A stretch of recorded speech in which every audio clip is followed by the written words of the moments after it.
కూడా ఆదుకోగలిగాం. ఆ విధంగా మనకి స్పందించే మనస్తత్వం ఉంది మన పార్టీలో. ఒక్క పవన్ కళ్యాణ్ గారి పిలుపుతోటి ఎక్కడెక్కడి నుంచో ఇతర దేశాల నుంచో కూడా ఎంతోమంది వ్యక్తులు వచ్చి పార్టీ కోసం కష్టపడదాం, నిలబడదాం అనే ఒక స్ఫూర్తిని ప్రతి చోట కూడా మనకు కనపడుతూ ఉంటుంది. ఈరోజు మన ప్రభుత్వంలోకి వచ్చాం.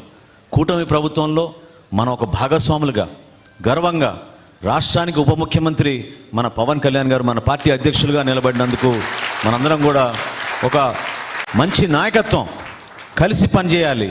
ఏ విధంగా మన కూటమిలో మన వంతు మనం సహాయం అందించగలుగుతాం, మన వంతు మనం ప్రభుత్వాన్ని బలోపేతం చేయడానికి కోసం ఏ విధంగా పాల్గొంటాం అనే దానిపైన కూడా మీ దృష్టి సారించాలి. నేను మొన్న కేంద్ర కార్యాలయంలో జరిగిన సందర్భంలో నేను మీకు ఇదే పిలుపునిచ్చా.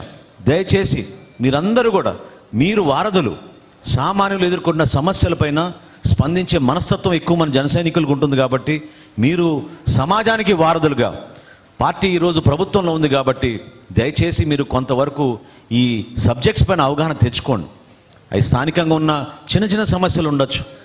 ఏదో మనం కమిషనర్కి ఫోన్ చేస్తే పని అయిపోతుంది అనుకుంటే ఒక సందర్భంలో అవ్వకపోవచ్చు. ఎవరి దగ్గరికి వెళ్ళాలి, ఎవరితో చేయించుకోవాలి, ఆరోగ్య సమస్యలు ఉంటే మనం ఏం చేయాలి, మంచినీటి సమస్య ఉంటే మనం ఎవరికి ఫోన్ చేయాలి, ఏ విధంగా మన పార్టీ యంత్రాంగాన్ని మన ప్రభుత్వాన్ని మనం ఉపయోగించుకోవచ్చు, ప్రజలు పడుతున్న ఇబ్బందులు ఏంటనేది దానిపైన మీకు అవగాహన ఉంటే చాలా చక్కగా మీరు మాట్లాడి ప్రజల్ని మీరు ప్రభావితం చేసే విధంగా 10 మందిని మనం ఏ విధంగా గత 5 సంవత్సరాల్లో పార్టీ కోసం నిలబడి కష్టకాలంలో కార్యక్రమాలు చేశామో దాన్ని ప్రజల్లోకి తీసుకెళ్ళడానికి మీరందరూ కూడా సిద్ధమవుతారు. ఒక్కసారి మీరు ఊహించండి, ఆలోచించండి.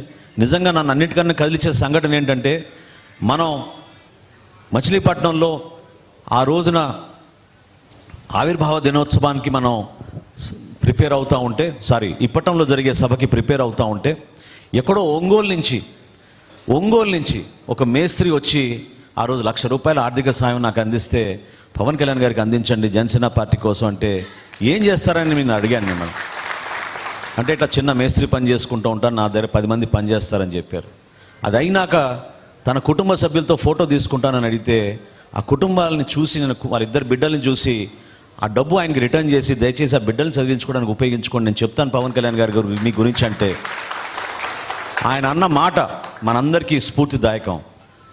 ఈ విధంగానే పార్టీ కోసం ఎంతమంది కష్టపడి పనిచేశారో మీరు గుర్తు తెచ్చుకోవాలి. ఆయన అన్న మాట ఏంటంటే, పార్టీ నా బిడ్డలతో సమానం సార్, అందుకోసం నేను ఈ డబ్బు ఇస్తున్నాను అని చెప్పాడు. ఒక చిన్న కుటుంబం, అంత స్మాల్ బ్యాక్గ్రౌండ్ నుంచి కష్టపడి వచ్చిన వ్యక్తి ఆ రోజున ఇప్పటం సభ 3 సంవత్సరాల క్రితం మనం నిర్వహించినప్పుడు ఆ సభ విజయవంతం జరగాలని ఒంగోలు నుంచి ప్రయాణం చేసి వచ్చి కుటుంబంతో మన పార్టీకి సహాయంగా నిలబడ్డాడంటే మనందరం కూడా ఎంత స్ఫూర్తిదాయకంగా దాన్ని తీసుకోవాలో మీరు ఆలోచించండి. అదేవిధంగా అమలాపురంలో ఒక ట్యాక్సీ డ్రైవర్ పాపం పగలంతా ట్యాక్సీ నడుపుకొని సాయంత్రం క్రియాశీలక సభ్యత్వం చేసుకుంటూ దాదాపు 1400 సభ్యత్వం గత సంవత్సరం చేపించాడు ఒంటరిగా. ఇటువంటి వ్యక్తులు ఎక్కడ చూసినా మనకి పార్టీలో పాపం కృషి చేసి నిలబడే వ్యక్తులు ఎంతోమంది ఉన్నారు. ఒక టైలర్ మా నియోజకవర్గంలో ఒక టైలర్ దాదాపు 160 సభ్యత్వాలు చేయించాడు రాత్రింపగలు కష్టపడి. చిన్న కుటుంబాల నుంచి వచ్చిన మహిళలు నా దృష్టికి తీసుకొచ్చారు. పెన్షన్లు తీసుకునే వృద్ధులు కూడా వచ్చి పాపం వాళ్ళు ఇది పవన్ కళ్యాణ్ గారికి జనసేన పార్టీ కోసం ₹500 సభ్యత్వం తీసుకుంటామని, పెన్షన్ వచ్చిన రోజు నువ్వు వస్తేనే ఆ డబ్బులు ఇస్తా అని చెప్పి వాళ్ళు సభ్యత్వం తీసుకునే వాళ్ళు కూడా చాలామంది ఉన్నారు. ఇవన్నీ కూడా మనకి ఆదర్శవంతంగా నిలబడాలి. ఎందుకంటే ప్రభుత్వంలో వచ్చాం కదా అని మనం అహంకారంతోటో లేకపోతే మన దగ్గర అధికారం ఉందనో మనం ముందుకెళ్తే అది కరెక్ట్ కాదు. మన ప్రయాణం, మన ప్రస్థానం విలువలతో కూడింది. ఖచ్చితంగా 100% విలువలతో కూడిన రాజకీయాలు చేద్దాం, నిలబడదాం. మన పార్టీ అధ్యక్షులు దేనికోసం